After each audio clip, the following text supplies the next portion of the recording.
जय श्री कृष्णा मित्रों, आपका स्वागत है आपके अपने YouTube चैनल मार्तंड ज्योतिष पर। आज दिनांक 10 अगस्त 2024 का पंचांग इस प्रकार है। विक्रम संवत 2081, शक संवत 1946, श्री कालयुक्त नामक संवत्सर, श्रावण का महीना, शुक्ल पक्ष, षष्ठी तिथि एवं शनिवार का आज दिन है। आज रात्रि 4:49 तक षष्ठी तिथि रहेगी। आज चित्रा नक्षत्र है जो रात्रि 4:45 तक रहेगा। आज साध्य योग एवं कोलवकरण रहेगा।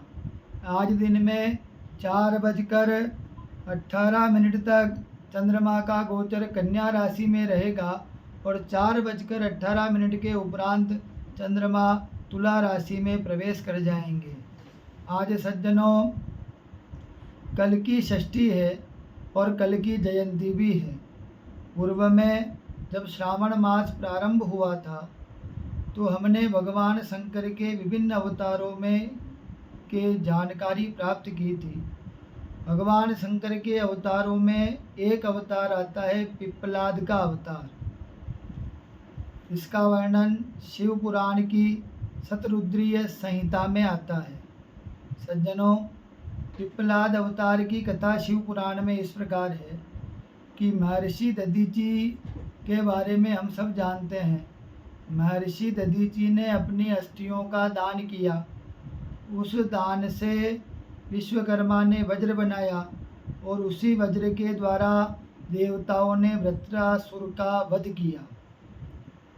महर्षि दधीची की पत्नी थी सुवर्चा। जब उसको पता चला कि देवताओं ने मेरे पति के साथ ये कार्य किया है तो वहीं पर वह अपने पति की बाकी के शरीर के साथ सती होने लगती है। लेकिन भगवान शंकर की आज्ञा से वहाँ एक भविष्यवाणी होती है, आकाशवाणी होती है, और आकाशवाणी कहती है कि हे सुवर्चा, अभी आप गर्भवती है और गर्भवती होकर तुम्हारा सती होना सही नहीं है। आकाशवाणी को सुनकर पास ही में एक पीपल के वृक्ष के यहाँ पर सुवर्चा जाकर बैठ जाती है।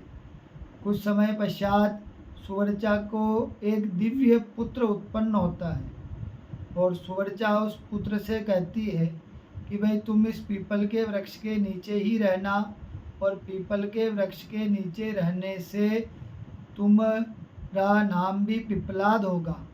इस प्रकार कहकर वह सुवर्चा सती हो जाती है और अपने पति के साथ शिवलोक को प्राप्त करती है।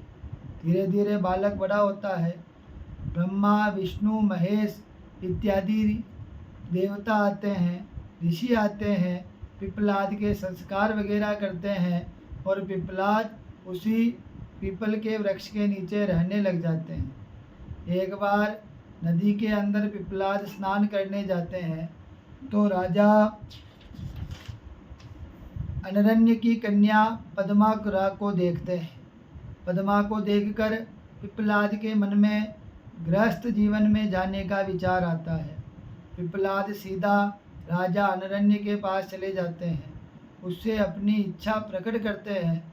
तो पहले तो अनरण्य ऋषि की वृद्धावस्था को देखकर मन में विचार करता है कि इनके साथ अपनी कन्या का विवाह कैसे कर दूं।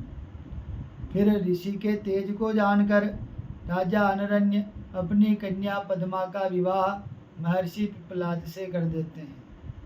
सज्जनों, पद्मा निरंतर अपने पति की सेवा करती है, पति के स्वास्थ्य का ध्यान रखती है, उनकी सेवा शुश्रूषा में लगी रहती है।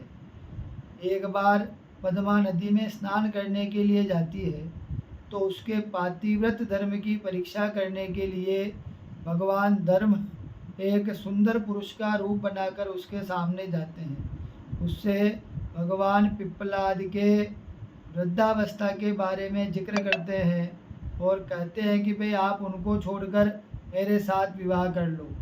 पद्मा धर्म को उलाहना देती है और श्राप देती है कि भाई तुम मेरे लिए ऐसा कर रहे हो तो तुम्हारा शरीर क्षीण हो जाएगा।